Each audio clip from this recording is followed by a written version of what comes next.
हम सबके अंदर एक ऐसी पावर है जो कभी सोती नहीं है, कभी थकती नहीं है और हमेशा हमें बचाने की कोशिश करती रहती है। तो क्या आप उस पावर का यूज़ अपने सबसे बड़े ड्रीम को पूरा करने में यूज़ करना चाहोगे? ये कोई सुपर हीरो की बात नहीं, ये आपका सबकॉन्शियस माइंड ही है। और आज हम बात करेंगे चैप्टर 7 की, the tendency of the subconscious is life war. ये चैप्टर पढ़ने के बाद आप अपने बॉडी और माइंड को बिल्कुल अलग नज़रिए से देखोगे। Let's start.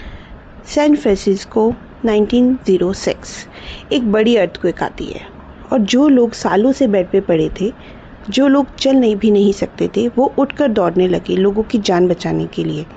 ये कोई मिरेकल नहीं था, ये उनका सबकॉन्शियस माइंड था जो क्राइसिस में जाग गया। सोचो एक सेकंड के लिए, अगर ये पावर क्राइसिस में इतना कुछ कर सकती है तो अगर हम इसे रोज़ यूज़ करें तो क्या होगा? तो चैप्टर की सबसे बड़ी बात यह है, आपका सबकॉन्शियस माइंड हमेशा आपकी लाइफ की तरफ काम करता है, ये कभी भी आपके अगेंस्ट काम नहीं करता। डॉक्टर मर्फी कहते हैं 90% मेंटल लाइफ सबकॉन्शियस है। मतलब जो लोग इस पावर का यूज़ नहीं करते वो बहुत ही छोटी लाइफ जीते हैं।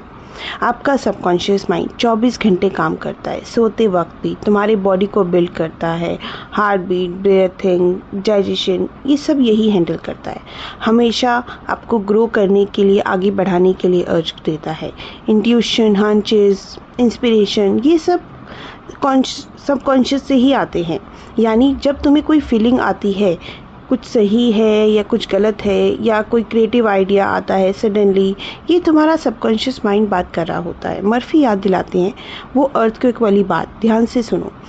18 अप्रैल 1906 सैन फ्रांसिस्को में बड़ी अर्थक्वेक और आग लगी और जो लोग सालों से बेड पे पड़े थे, पूरी तरह से बीमार, चल भी नहीं सकते थे, वो उठ के खड़े हो गए और लोगों की जान बचाने के लिए सबने अमेजिंग काम किया। ब्रेवरी के एग्जाम्पल्स बने। क्यों? क्योंकि उनमें एक इंटेंस डिज़ायर वेल्ड अप हुई दूसरों को बचाने की। उनका सबकॉन्शियस इमीडिएटली रिस्पॉन्ड करने लगा। सिंपल लेसन, तुम्हारा सबकॉन्शियस क्राइसिस में भी, पेन में भी हमेशा तुम्हारे लिए काम करता है, बस तुम्हें उसे सही सिग्नल देना होता है। अब बात करते हैं उन लोगों की जिन्हें हमने बुक्स में पढ़ा। Robert Louis, a famous writer, ये क्या करते थे? रात को सोने से पहले वो अपने सबकॉन्शियस माइंड को एक टास्क देते थे, कल के लिए एक अच्छी स्टोरी देना, और उनका सबकॉन्शियस रात भर काम करता और पीस बाय पीस सीरियल की तरह स्टोरी डिलीवर कर देता। जब बैंक अकाउंट लो होता, वो सबकॉन्शियस से कहते एक अच्छा मार्केटेबल थ्रिलर चाहिए, और सबकॉन्शियस उसे डिलीवर करता। यानी ये लोग जीनियस नहीं थे, ये लोग अपने सबकॉन्शियस के साथ काम कर रहे थे। अब एक इंटरेस्टिंग साइंटिफिक बात, बॉडी एक्चुअली माइंड की वर्किंग को पोर्ट्रे करती है। हमारा बॉडी 2 नर्व सिस्टम से चलता है, conscious mind organ and subconscious mind organ. Conscious mind organ के काम होते हैं senses, body movement and voluntary actions. Subconscious के हार्ट बीट, डाइजेशन, ब्रीथिंग सब ऑटोमेटिक करना, दोनों एक साथ काम करते हैं। और सोलर प्लेक्सस जो स्टमक के पीछे होता है, ये सबकॉन्शियस ब्रेन है। सिंपल प्रोसेस, तुम्हारा कॉन्शियस माइंड एक थॉट पकड़ता है, वो थॉट तुम्हारे वॉलंटरी नर्व्स में वाइब्रेशन क्रिएट करता है, वो वाइब्रेशन इनवॉलंटरी नर्व्स तक जाती है और सबकॉन्शियस इसे रियलिटी में कन्वर्ट कर देता है। डॉक्टर मर्फी की एक गोल्डन लाइन, हर वो थॉट जो तुम्हारा कॉन्शियस माइंड सच मानता है, वो तुम्हारे सोलर प्लेक्सस तक जाता है, तुम्हारी बॉडी में बन जाता है और तुम्हारी दुनिया में रियलिटी बन जाता है। ये सुनने में थोड़ा अजीब लगेगा, लेकिन डॉक्टर मर्फी क्लियरली कहते हैं बीमार रहना एबनॉर्मल है, हेल्दी रहना नॉर्मल है। जस्ट थिंक, एक बच्चा इस दुनिया में परफेक्टली हेल्दी पैदा होता है, ये नेचुरल स्टेट है। और सेल्फ प्रिजर्वेशन, अपने आप को बचाना, ये सबसे स्ट्रॉन्ग इंस्टिंक्ट है हमारा। तो बीमार हम कब पड़ते हैं? जब हम नेगेटिव सोचना शुरू करते हैं। लॉ ऑफ लाइफ क्या है? जब ग्रोथ है, लाइफ है, हार्मनी है एंड परफेक्ट हेल्थ भी है। लेकिन जब negative thoughts, fear, jealousy, hatred आता है, वो तुम्हारी नर्व्स और ग्लैंड्स को डिस्ट्रॉय करने लगता है। और अगर ये कंटिन्यू करो तो डिसीज़ और वर्स्ट केस डेथ भी होते हैं।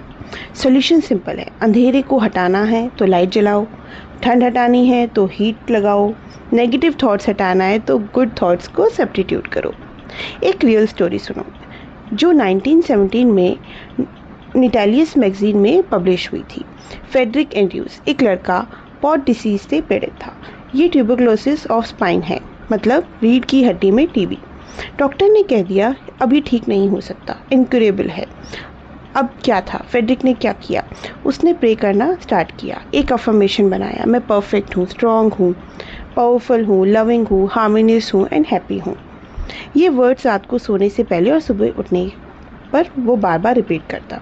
जब भी फियर, एंगर, जेलिसी के थॉट्स आते वो इमिडिएटली काउंटरैक्ट करता और अफर्म करता। और रिजल्ट क्या हुआ, एक क्रूग ट्विस्ट क्रिपल सीधा स्ट्रॉन्ग वेल फॉर्म आदमी बन गया। लेसन क्या है, तुम्हारा सबकॉन्शियस माइंड हमेशा जो ब्लूप्रिंट दोगे वही बिल्ड करेगा। पॉजिटिव दोगे पॉजिटिव बनेगा, नेगेटिव दोगे तो नेगेटिव बनेगा। अब एक और स्टोरी जो मर्फी अपने लेक्चर्स में बताते हैं। एक यंग मैन था, उनके पास आया, आंखों में सीवियर प्रॉब्लम थी। डॉक्टर ने बोला ऑपरेशन ज़रूरी है। इस लड़के ने सोचा मेरे सबकॉन्शियस ने ही तो मेरी आंखें बनाई हैं, तो वो इसे ठीक भी कर सकता है। रात को सोने से पहले जब नींद आने लगती तो इमेजिन करता आई डॉक्टर उसके सामने खड़ा है और क्लियरली सुन रहा है डॉक्टर की एक आवाज़। एक मिरेकल हो गया। ये 5 मिनट रोज़ 3 हफ्ते तक उसने किया। 3 हफ्ते बाद डॉक्टर के पास गया। डॉक्टर ने कहा ये तो मिरेकल है, ये कैसे हुआ? फ्रेंड्स, उसने रिपीटेशन, फेथ और एक्सपेक्टेशन से अपने सबकॉन्शियस माइंड को सही डायरेक्शन दिया और सबकॉन्शियस ने जॉब कंप्लीट किया। चलते चलते इस चैप्टर की 9 गोल्डन पॉइंट्स याद रखते हैं। सबकॉन्शियस माइंड का बिल्डर है 24/7। नेगेटिव थिंकिंग से इंटरफेयर मत करो। सोने से पहले सबकॉन्शियस को टास्क दो, वो रात भर उस पर काम करेगा। अपने थॉट्स वॉच करो, जो सच मानोगे सोलर पेलेक्स तक जाएगा और रियलिटी बन जाएगा। नया ब्लूप्रिंट दो सबकॉन्शियस को, तुम खुद को रिमार्क कर सकते हो। सबकॉन्शियस हमेशा लाइफ वॉट है, तुम्हारा काम है सबकॉन्शियस को सही फीड करना। हर 11 महीने में एक नया बॉडी बिल्ड होता है। अपने थॉट्स चेंज करो, बॉडी चेंज होगी। हेल्दी रहना नॉर्मल है, बीमार रहना एबनॉर्मल है। Remember this. Jealousy, fear, worry ये नर्व्स और ग्लैंड्स को डिस्ट्रॉय करते हैं। जो कॉन्शियसली अफर्म करोगे, सच फील करो, वो मैनिफेस्ट होगा। Affirm the good. तो फ्रेंड्स, चैप्टर 7 का मैसेज सिंपल है लेकिन पावरफुल है। हमारा सबकॉन्शियस माइंड हमारा दुश्मन नहीं है, वो हमारे सबसे बड़ा दोस्त है। वो हमेशा हमारे लिए ही काम कर रहा है। वो सिर्फ हमारा है, उसे सिर्फ इंस्ट्रक्शन देना है। पॉजिटिव सोचोगे पॉजिटिव बॉडी बनेगी, पॉजिटिव अफर्म करोगे पॉजिटिव रियलिटी बनेगी। रॉबर्ट लुइस ने रात को सबकॉन्शियस से स्टोरी मांगी और मिलेनियर बने। फेडरिक ने बीमार बॉडी में एक नया ब्लूप्रिंट डाला और ठीक हो गए। वो यंग मैन ने आँख के मिरेकल की एक्सपेक्टेशन की और डॉक्टर ने खुद मिरेकल बोला। और ये सब आपके अंदर भी है। अगर आपको ये चैप्टर अच्छा लगा हो तो लाइक बटन बिल्कुल दबाना मत भूलना। और अगर आप चाहते हो कि हम चैप्टर 8 भी इसी तरह ब्रेक डाउन करें तो सब्सक्राइब जरूर करो। चैप्टर बाय चैप्टर हम पूरी बुक कवर कर रहे हैं ताकि आपका कोई भी इम्पॉर्टेंट लेसन मिस ना हो। मिलते हैं नेक्स्ट चैप्टर में, तब तक के लिए अपने सबकॉन्शियस को सही फीड करते रहें।